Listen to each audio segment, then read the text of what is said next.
So, Bridgwater. You'd think it would be famous for its bridges, wouldn't you? But no, it's famous for the stuff under the bridges. Not the water, but the brown stuff running through the centre of town.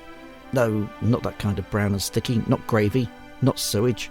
Clay. Bridgwater built its reputation on the brown muck found in the River Parrett, and somehow turned it into a global construction trend, which proves that long before TikTok, Bridgwater made mud go viral. Which brings us to the Brick Museum, a tribute to a time when throwing mud at things was considered productive. Bridgwater. You've probably driven through it. Most people only know Bridgwater as that place you pass through on the way to somewhere betterer. But stop and see for yourself, and you'll find a town bursting with hidden gems. Architecture, rebellion, naval legends, even a carnival that could wake the dead. It's a town of firsts and lasts and things we're still not sure ever existed, like the historic treacle mines at Dunball.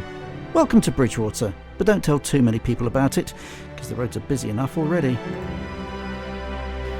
Some say the River Parrett only contains dead cows, discarded traffic cones and the occasional Asda trolley, but once upon a time, long before trolleys or cows that couldn't swim, it contained something else. Clay. Clay that could be dried, shaped and flung into a fire until it came out brick-shaped. Probably first discovered when one bloke threw a lump of wet clay at another and missed. Out popped a brick, and Somerset, "Ooh, girt lush." Back then, in the Middle Ages, brickmaking was done by hand, often while singing rhymes that made very little sense, like a handful of straw, a bucket full of clay, and hope that the rain doesn't wash it away. It never made it onto the Sedgemoor FM playlist, which shouldn't come as that much of a surprise, really. Of course, once people realised they could make money from it, the Bridgwater's brick business began to boom. Because nothing screams capitalism like charging people for baked mud.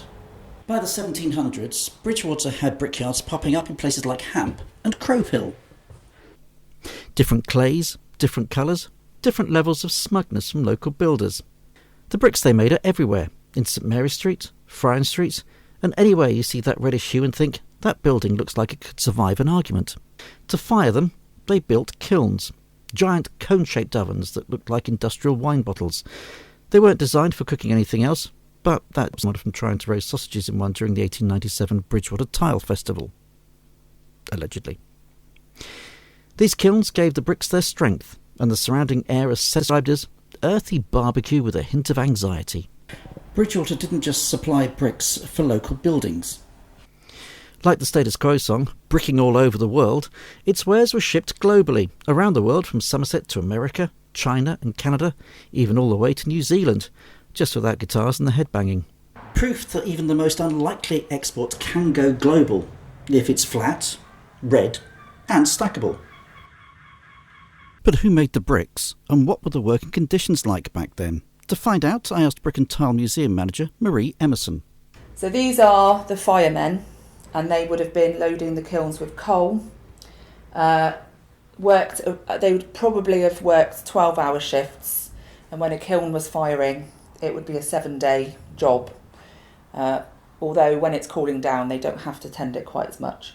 I wanted to know how hot it gets in the kiln. So I asked Marie, on the scale of heat, is it more Saturday night fever or November rain? It gets to about 1,050 degrees, roughly. That's quite warm. Celsius as well. So watch our heads, because this is very low going in. And we can go on in and have a look.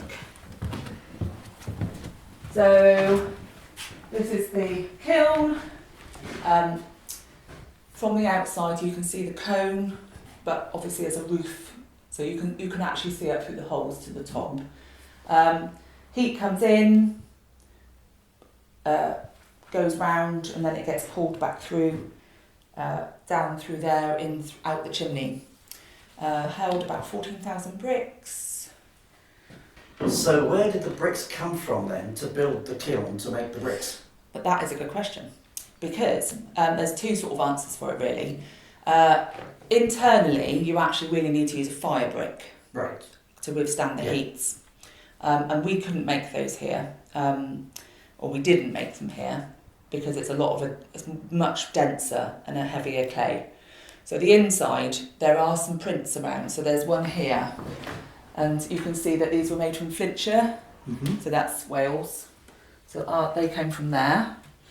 And then externally, when you look around, a lot of those are bricks, but they are local. And the answer really is that there were brickworks here before this was. Right, okay. And before permanent brickyards, there were people just making them in, they were travelling and they were making them in non-permanent kilns.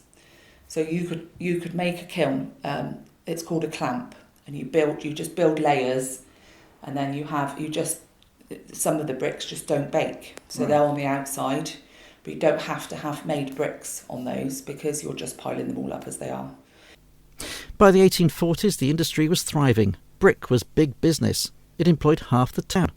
The red brick, double Roman roof tile and gabled roof end were the holy trinity of Bridgwater building. But, like skinny jeans, thongs and televised talent shows, what goes up must eventually come down. In winter, clay became rock hard. Workers were laid off, rehired in summer and laid off again in the winter. It was like seasonal work at a holiday camp in Minehead, but with more blisters and less evening entertainment. By the 1900s, workers had had enough. They unionised, which, in brick terms, means they stopped doing solid work and got all emotional. Add that to a decline in clay supply and the sudden trendiness of concrete, a material invented by people who thought bricks were just too damn charming, and things went downhill. By the 1970s, the last brickyards had closed. The kilns were cold. The trolleys returned to the river. And Bridgwater's world-famous mud industry officially dried up. But Bridgwater never forgot. And that's why there's the Brick and Tile Museum, a place where you can learn about the town's industrial past, touch a tile from 1842 and say, ooh, heavier than I thought. The museum lives in one of the last remaining kiln buildings. It's like walking through history, if history was made of baked river sludge. Inside you'll find the tools, the maps, the products, and possibly a quiet ghost wondering why no one sings clay rhymes anymore. It's a reminder that Bridgwater didn't just build things, it built how to build things. It made the materials that made the buildings that made the town. Even Sedgemoor FM studio is surrounded by brick, and probably a few seagulls. The story of Bridgwater's brick industry isn't just about mud and mortar. It's about turning something overlooked as something literally underfoot into a craft, an economy, and a legacy. And though the kilns are quiet now, the bricks are still here, holding up houses, lining streets, whispering, we used to be somebody. So next time you pass a wall anywhere in the world, take a closer look. That brick might have travelled further than you, without even asking for a passport. And if you like this video, give it a like, drop a comment with your favourite brick-based pun, and subscribe to Sedgemoor FM, where we play great music and uncover the hidden stories beneath your feet.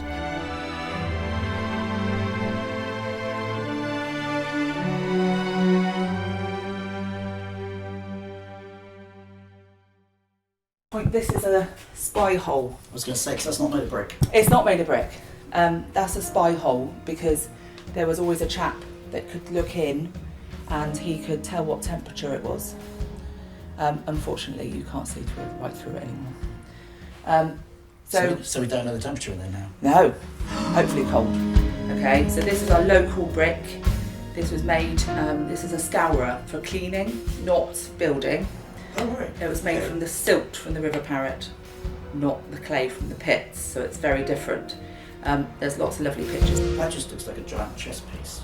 Yeah, well when we look back in the museum, if you want, you can have a look at the catalogue page, but that would go on the top of the gable end.